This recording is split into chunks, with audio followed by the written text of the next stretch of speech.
Olá, tudo bem?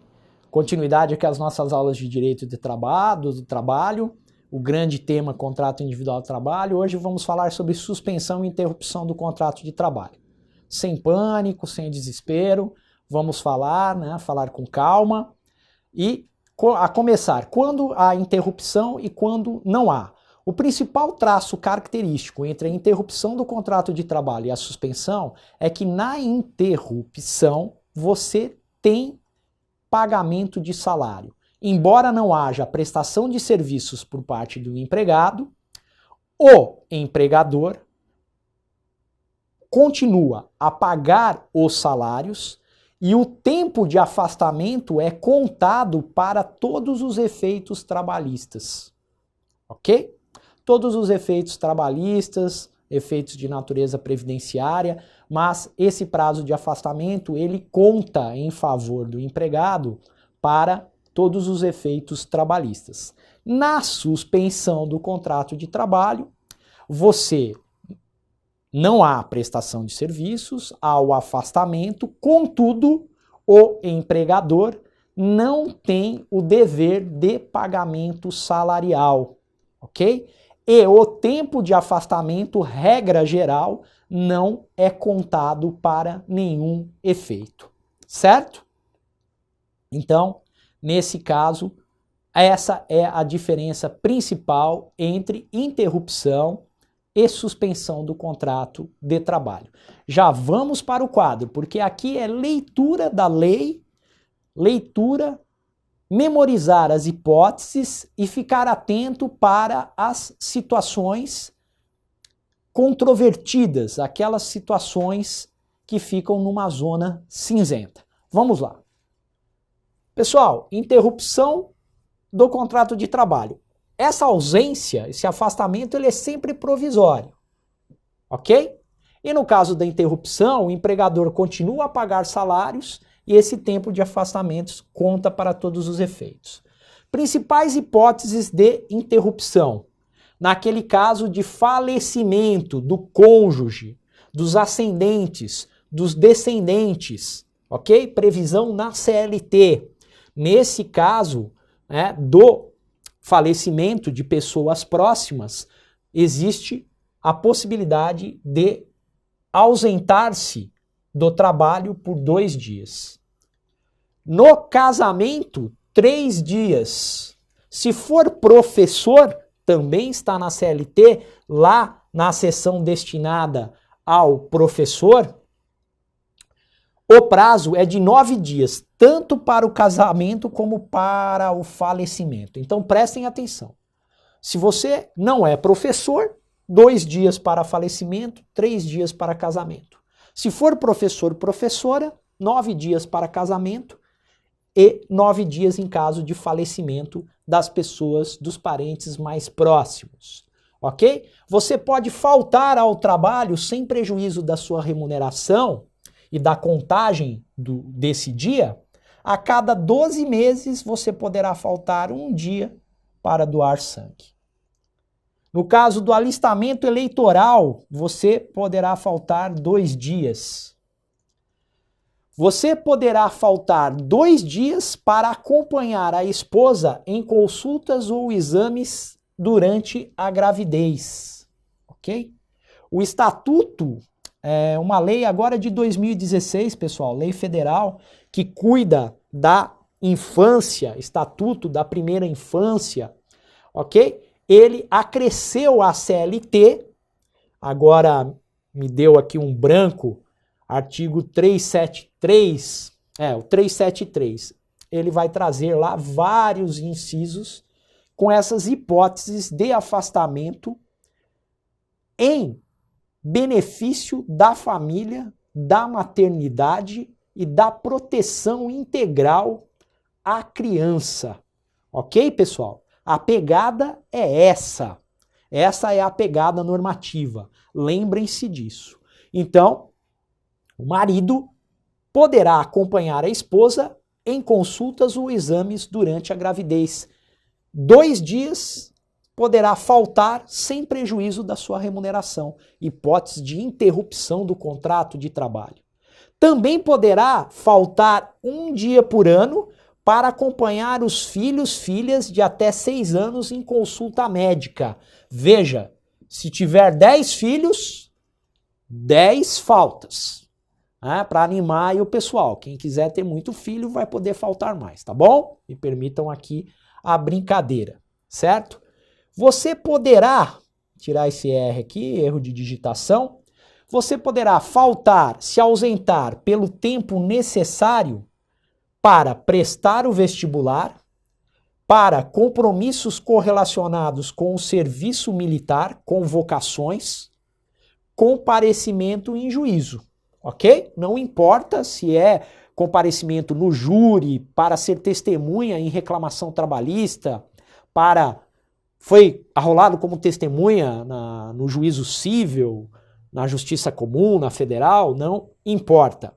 Tá? O dirigente sindical, aquele que pertence à diretoria sindical, os cargos de dirigente, o sindicalista, dirigente, poderá faltar quantas vezes se fizer necessário para participar de reuniões em organismos internacionais, ok? Envolvendo a questão sindical, aqui uma proteção à liberdade sindical, que a gente chama de cláusula de foro sindical, que a doutrina tem como foro sindical, no âmbito do direito sindical, do direito coletivo do trabalho, tá bom, pessoal? Paralisação da empresa, não importa o motivo da paralisação, os riscos da atividade econômica são do empregador. Paralisou a empresa, ausência do empregado, não há qualquer prejuízo. Acidente de trabalho nos primeiros 15 dias. Hipótese de interrupção. Fiquem atentos, nos primeiros 15 dias. Férias, repouso semanal remunerado, feriados, intervalos intrajornadas remunerados. Aqui, pessoal, esses intervalos durante a jornada remunerados são aquelas previsões especiais que existem em lei. Por exemplo, frigorífico.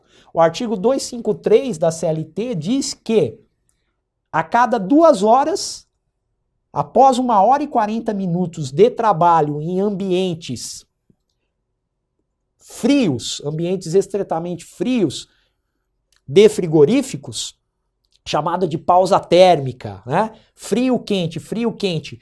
Nesses ambientes você tem o direito ao intervalo de 20 minutos a cada 1 hora e 40 minutos. É um intervalo remunerado. Existe um intervalo remunerado durante a jornada, não é nem na primeira hora, nem na última hora, é no decorrer da jornada. Por isso que é intrajornada.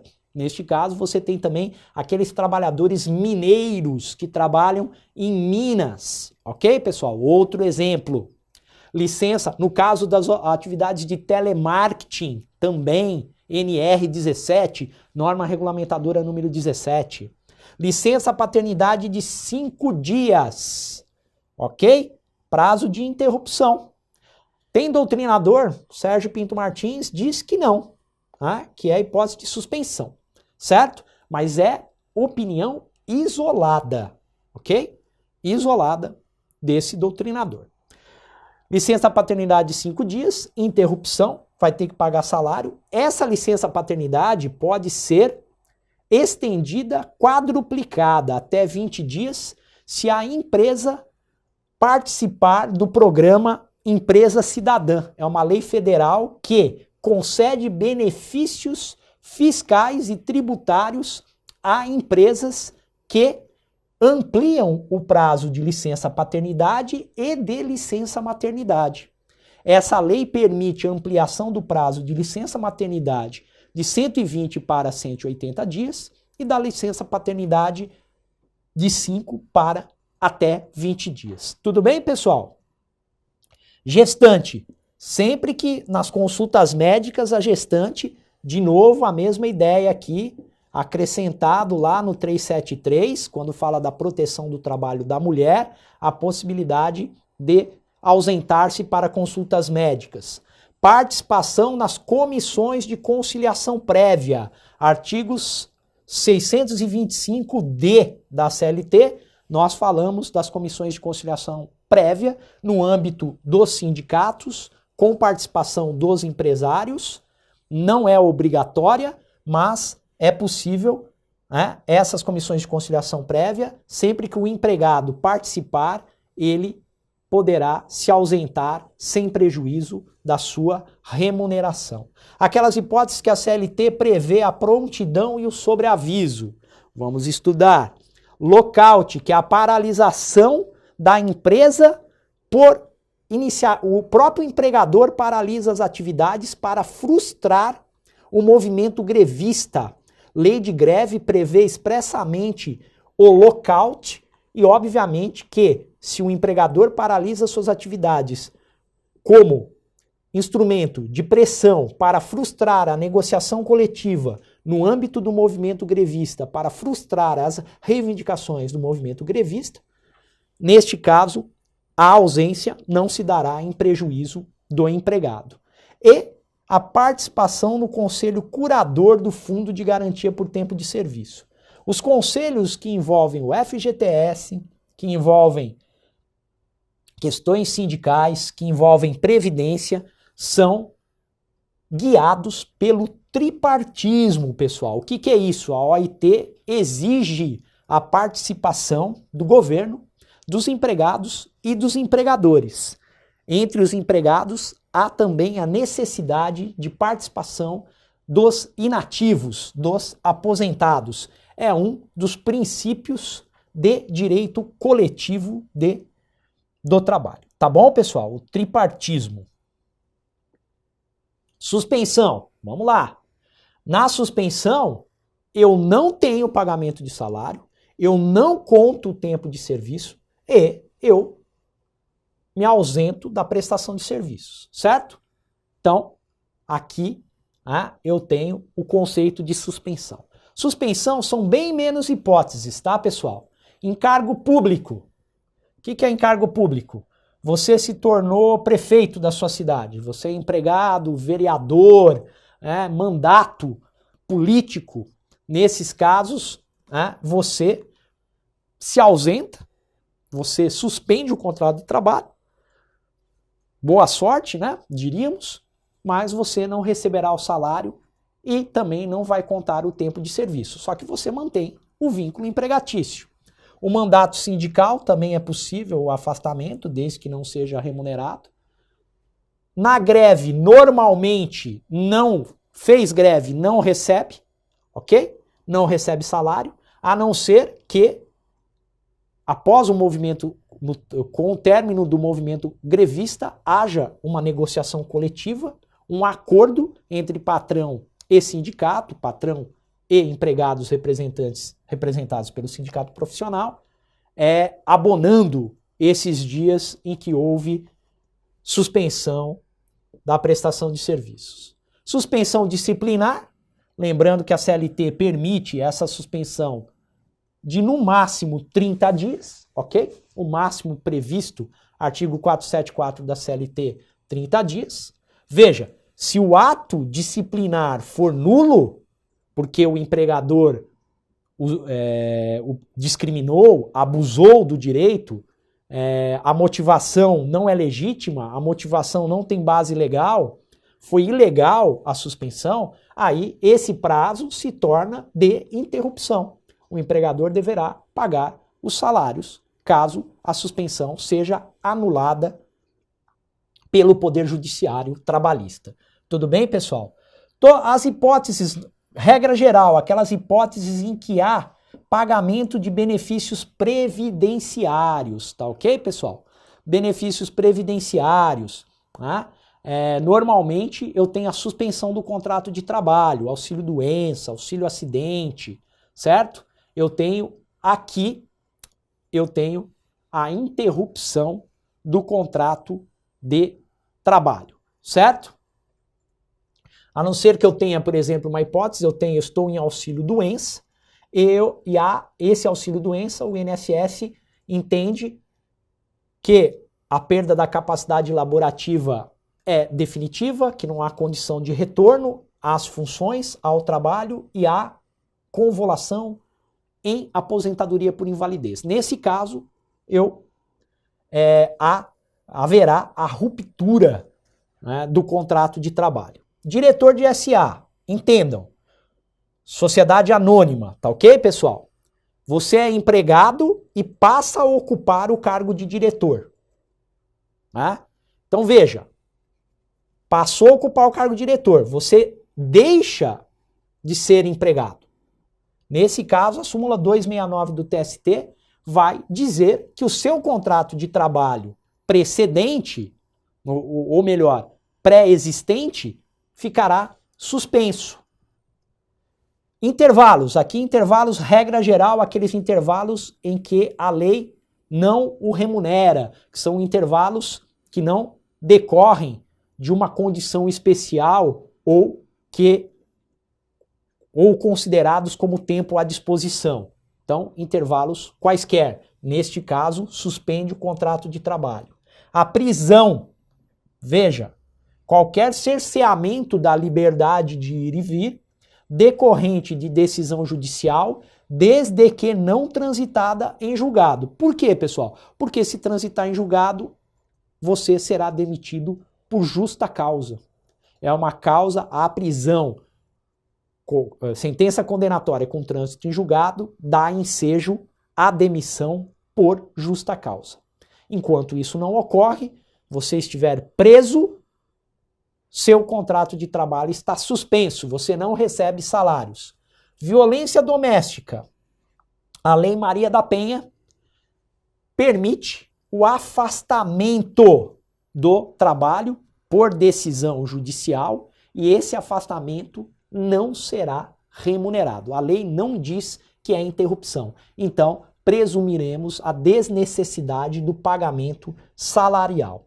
Naqueles casos de inquérito para apuração de falta grave, você que esteve comigo aqui no PC e Concurso, nas nossas aulas de Direito Processual do Trabalho, estou devendo para vocês a reforma trabalhista, nós vamos gravar aulas da reforma acerca do processo do trabalho, também mudou bastante coisa, não tanto como na parte material, mas nós teremos o inquérito para apurar, né, falta grave, aqueles casos de garantia provisória de emprego, em que há necessidade de um empregador obter um provimento jurisdicional para ruptura do vínculo empregatício protegido, ok?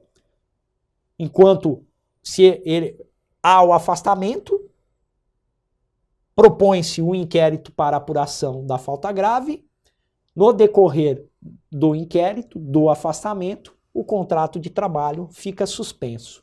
E a qualificação profissional, que também vocês já estudaram aqui no PC Concursos comigo, o famoso layoff. A gente já estudou bastante coisa, hein, pessoal? Já falamos muita coisa. Tem muita coisa ainda. Vamos lá. Casos controvertidos. É aquela zona cinzenta. Licença, maternidade e aborto criminoso. Vou falar numa só. Por que interrupção? Porque não há pagamento de salário pelo empregador. Quem efetua o pagamento do salário nesses dois casos, quem efetua o pagamento do salário é o INSS, ok? INSS. O empregador depois ele faz, né?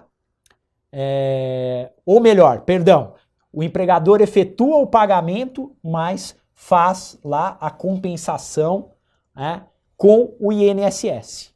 Então, nesse caso, na verdade, é um benefício de natureza previdenciária, só é o ato em si do pagamento, mas isso, né, não é uma obrigação do sistema de previdência social. Então, nesses dois casos, o aborto criminoso, que é o aborto que ocorreu em virtude de um crime, existe, né, a possibilidade legal no Código Penal para a realização do aborto em casos de crime, de estupro, né, da mulher. Então, nesse caso aqui, eu tenho o pagamento do salário não se dá com recursos do empregador, certo? E por isso interrupção. Mas veja, é uma hipótese controvertida, porque outros dirão que, na verdade, não. Né? Na verdade, não. Há de certa forma, o pagamento do salário, não importa, né, por quem, ou ao pagamento do salário, nesse caso, é interrupção. Você não deixa de efetuar o pagamento do salário, não importa que o recurso seja da Previdência Social. No caso do serviço militar obrigatório, suspende, por quê? Porque no decorrer da prestação do serviço militar, não há pagamento de salário. Nada obstante, haja o dever do recolhimento do fundo de garantia por tempo de serviço. Veja, se fosse uma hipótese típica de suspensão, não haveria nem o pagamento do salário, nem o recolhimento do FGTS. Então aqui há uma certa divergência na doutrina, mas o que prevalece, sempre tenham isso em mente, paga ou não paga salário? Quem paga salário? O recurso para o pagamento do salário, melhor dizendo. Né? Qual a fonte? O empregador? Então, neste caso, se não paga, suspensão. Se paga salário, interrupção. E no acidente do trabalho, após os 15 primeiros dias, nos primeiros 15 dias, interrupção. Por quê? Porque é o INSS que arca com o pagamento do benefício, o auxílio doença acidentário. Depois dos 15 dias, é o que ocorre aqui, licença maternidade, né? Aborto criminoso, tem esse pagamento do salário. Aqui, diferentemente. E aqui, você, nos primeiros 15 dias, interrupção, como aqui. E aqui, depois dos 15 dias, nós temos suspensão. Nada obstante a manutenção, a permanência do dever do recolhimento do FGTS. Tudo bem, pessoal? Então, espero que não tenha sido muito confuso. Espero que vocês façam a leitura e a memorização das principais hipóteses. Essa é a pegada da suspensão e da interrupção. Ok? Pagou salário? Interrupção. Não pagou salário? Suspensão. Essa é a regrinha de ouro para que vocês saibam quando... Né? Se cair, professor, esses casos controvertidos aí, se isso aí cair, né? Se isso aí cair lá no teste, reza para não cair. Se cair, vai caber recurso, certo? Porque são hipóteses que o examinador esperto aqui no bom sentido, né? Essa palavra ela tem uma carga negativa em cima dela. Vamos falar. Ou então vamos mudar, né, pessoal? O examinador diligente, ele não trará um caso controvertido para um teste de múltipla escolha. Ele trará os casos controversos para uma questão aberta, de natureza dissertativa, para uma questão discursiva. Agora, se cair, e você vai ter que optar, e sabe lá se o recurso administrativo vai ter êxito, memorizem, nos casos controvertidos também, caiu lá, né? Licença maternidade, fala que é interrupção. Embora, né, INSS, empregador, né, aborto criminoso, ok? Fala lá que é interrupção. Por quê? Porque tem o pagamento do salário. O pagamento do salário não é propriamente com o recurso do empregador, porque existem lá as compensações no âmbito do sistema de previdência, mas não deixa de haver a contrapartida salarial, inclusive sem teto, né, pessoal? Se você ganhar 10 mil, mulher, 10 mil reais de salário, licença maternidade, serão pagos 10 mil reais. Não há teto para o pagamento da licença maternidade, no caso do aborto criminoso também, tá bom? Esse aborto que decorre de crime, que dá à mulher o direito de interromper a gravidez, ok? Escusa prevista no Código Penal. Meus queridos, terminamos aqui. Próxima bateria de aulas, jornada de trabalho. Jornada de trabalho extenso, cansa, mas é interessante, ok? Vamos falar de jornada de trabalho. Depois temos outro tema também bastante amplo e um tanto cansativo, que é remuneração. E aí estaremos praticamente no final do nosso curso. Aí teremos um assunto ou outro para tratar, pelo menos aquilo que é essencial, que é abrangido aí na maioria dos editais de concurso público do país. Tá certo? Um grande abraço para todos vocês, continue conosco, PCI Concursos, é isso aí, pessoal. Valeu!